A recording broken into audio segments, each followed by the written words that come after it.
left in the snow with a baby, until a stranger finally stopped for them. A frontier memory, as told by a man who was there. I've told a lot of stories over the years. Some of them I tell because people ask.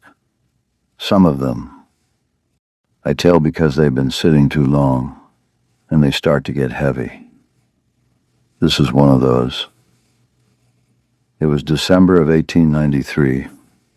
I was passing through a town called Millhaven, not going anywhere in particular, just moving the way a man moves when he doesn't have much holding. Him in one place. The snow had been falling since before dawn, and the main street was quiet. The way a town gets when the cold is serious enough that people stop finding reasons to be outside. I had my head down against the wind, collar up, watching the ground in front of my boots. That's why I almost stepped on her. I pulled up short, looked down. She was sitting right there, in the middle of the boardwalk. Little girl, 4 years old, maybe a touch older.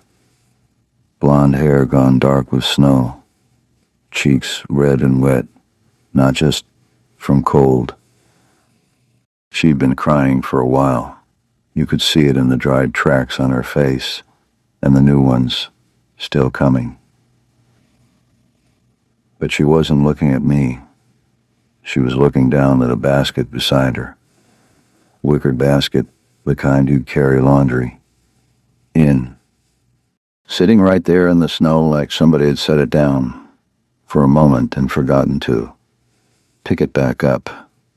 Inside the basket, a baby. Newborn. Or close to it. Wrapped in a gray blanket.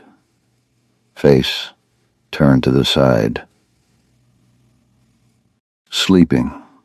Or something close enough to sleeping that I couldn't tell the difference from where I stood.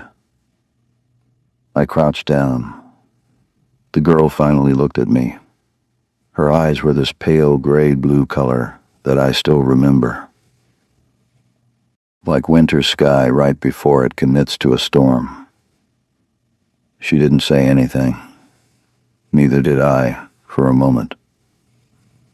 Then I said, "Whose baby is this?" She looked back down at the basket. "Mine," she said, quiet and certain, the way a child says something she's been told to say. Most folks hear something like that and move on. I understand it.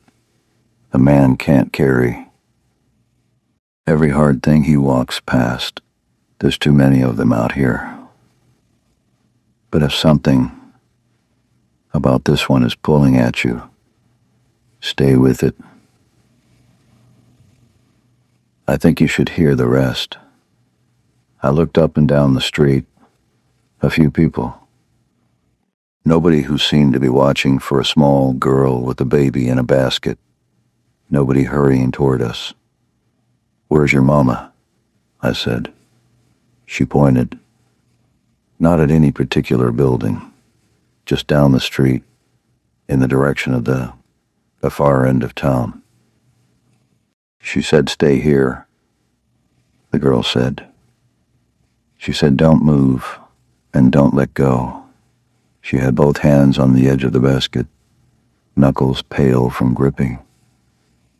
She hadn't let go. Whatever had happened, whatever had been going on around her, she had done exactly what she was told.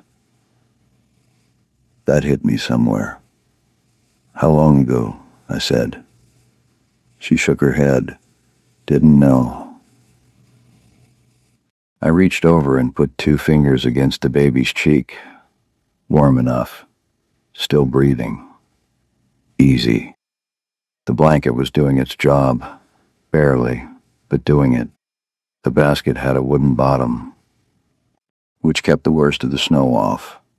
Whoever packed that basket had thought it through, at least some. "What's your name?" I said. "Lily," I said. "Ruth," she said. "She just came. She's new." New. That's the word she used. Like Ruth was a thing the world had recently delivered and was still getting used to. I took off my coat, laid it over the basket, over Ruth, tucking it down around the sides. Then I sat back on my heels and looked at Lily. "You're cold," I said. She shrugged one shoulder, the kind of shrug that means yes, but I'm not going to say so. I waited with them, 20 minutes, maybe a little more. I didn't go looking for the mother.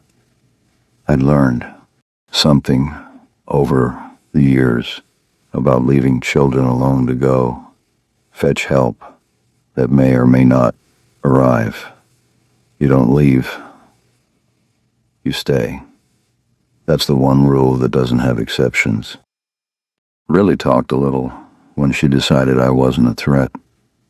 She told me Ruth had been born 4 days ago. She told me her papa wasn't there anymore.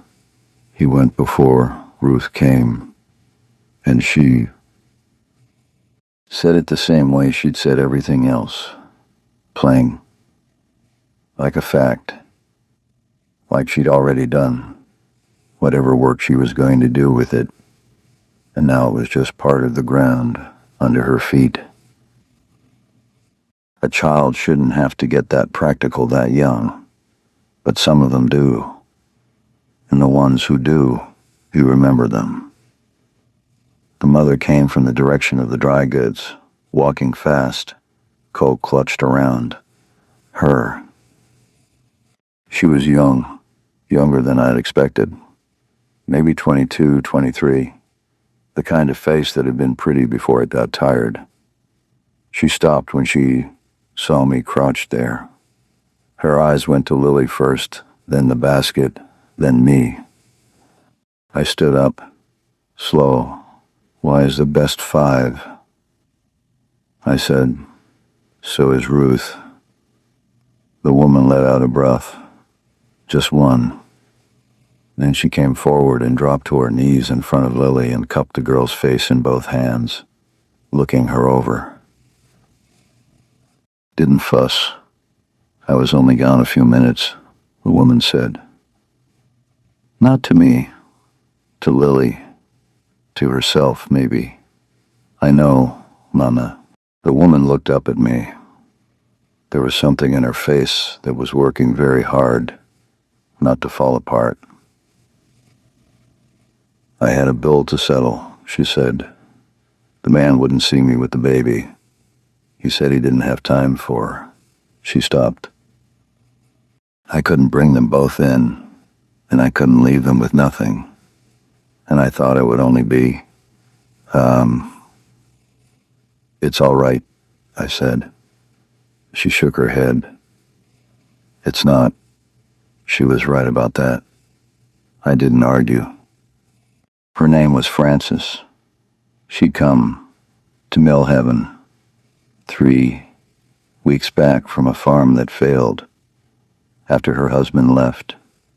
She had a room above the laundry, $2 a week, and she owed the dry goods man for credit she'd taken when Ruth arrived, and she hadn't been able to work to pay it back yet on account of the baby in the winter and the simple arithmetic of having 2 children and no help and no margin for anything going wrong. I listened, didn't say much. Then I went to the dry goods and paid the bill. It was $4 and some change. I had it, not a lot more than that, but I had it. The man behind the counter, Weiss, his name was, looked at me when I put the money down.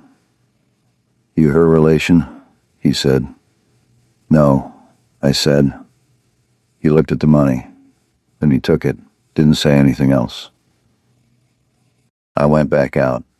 Frances was still on the boardwalk, Ruth now in her arms. Lily pressed against her side. She looked up when she heard me. "It's settled," I said. "He won't bother you about it." She stared at me for a moment. "Why would you?"